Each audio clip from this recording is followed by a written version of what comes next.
What is going on, everybody? It's your boy Big Reg. Welcome to an episode of Big Boy Talk.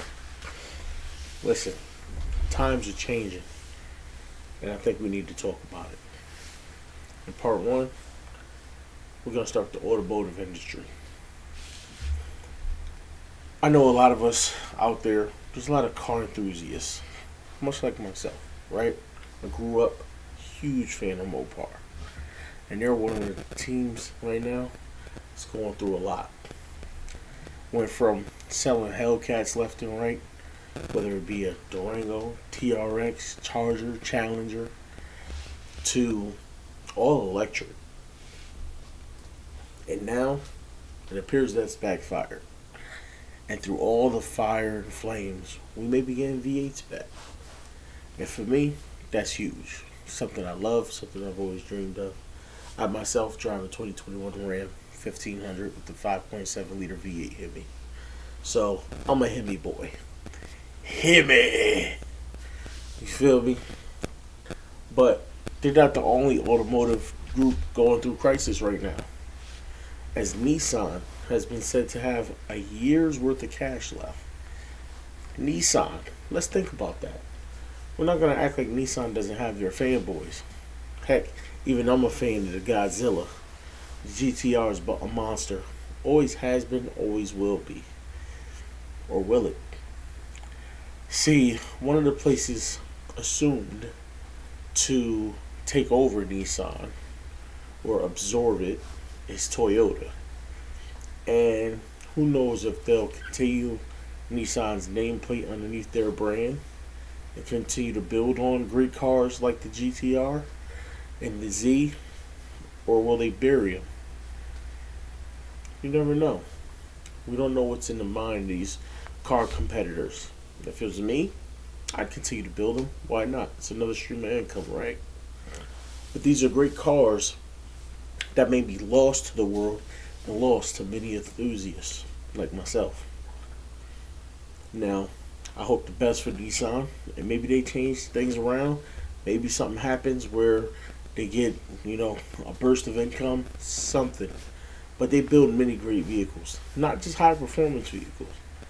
Starting with the Nissan Murano was a great vehicle. My wife drives one. She loves it. Would never give it up. Actually, she wants another one. So, the Rogue, the list goes on and on. It's a company that's gone with the times, went through the ebbs and flows, and continued to grow throughout its whole history. And it's a long history. They also have a history of pretty good reliability, although the CVT transmission can be highly troublesome. It's one of the things many people don't like, but they've gotten rid of it now, at least for some of the cars. Like the Murano, the 2025 Nissan Murano will no longer have a CVT transmission. So, they're stepping in the right direction. But can they get the cash flow up to keep it that way?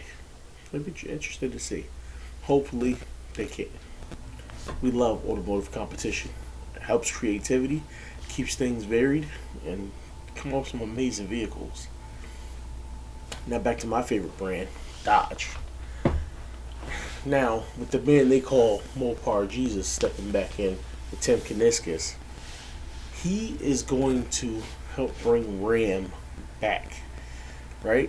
Don't get me wrong. They haven't fallen far. They still make the best interior of all trucks, by far, in my eyes. I'm a little bit, biased, but I'm sure many people agree with me. They also ride as smooth as can be. Now with Kuniskis back, we're talking about seeing more Hemis in these trucks again. Maybe even more Hellcat motors. The great American muscle wars will begin all over again. From Mustang to Dodge. You know what I mean? These guys are going to go crazy. And we know Ford, they haven't stopped building the power yet. Their newest Mustang is absolutely amazing. If you don't believe me, go check it out. And then you got Chevy. Chevy's in kind of an interesting area. They got rid of the Camaro. Rumors say they'll be bringing it back. Not sure. I do hope so. I am a fan of the Camaro. I think it's a beautiful car. Great power at a cheap price. Gotta love that. Bring it back. Bring back the muscle wars. Bring back the high horsepower, loud, roaring engines. Something I love. It's near and dear to my heart. Keeps me warm at night. But the automotive industry isn't the only place that's seeing a lot of change. Another place seeing a lot of change? Sports. Collegiate sports. College athletes are now being paid for using their talents and skills. Now, I, for one, I know a lot of people don't like it, but I, for one, I think it's amazing. You give these young kids a goal to reach for. Helps keep them out of the streets, keep them away from negative influences, and people that will just hold them back in life. Had we had this a long time ago, who knows how many young stars there would have been in the NFL back then. Really think about it. You're now telling these kids that they have a worth instead of telling them they have to wait to be worth anything. I think it's absolutely amazing. And they've earned it. Not to mention, College Football 25 probably Game of the Year. Love it. But these athletes, there's another thing that's helping with the change, right? Yes, you're giving them more money, but you also expanded the playoffs to 12 teams for the first time this year. And that's going to help with this exposure, not just for the sport, but for the athletes themselves and all these programs. Years ago, you would have never thought to see Boise State or Arizona State have a shot at a national championship. Now, they have a shot. A ton of teams have a shot now.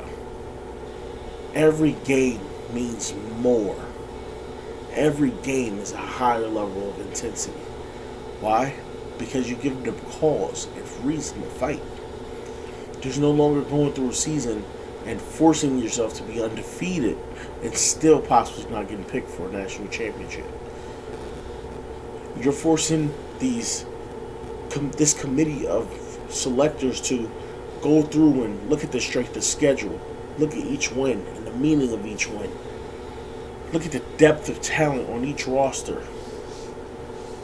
Then you have the hardest decision, choosing 12 elite teams to battle, all to be named the national champions.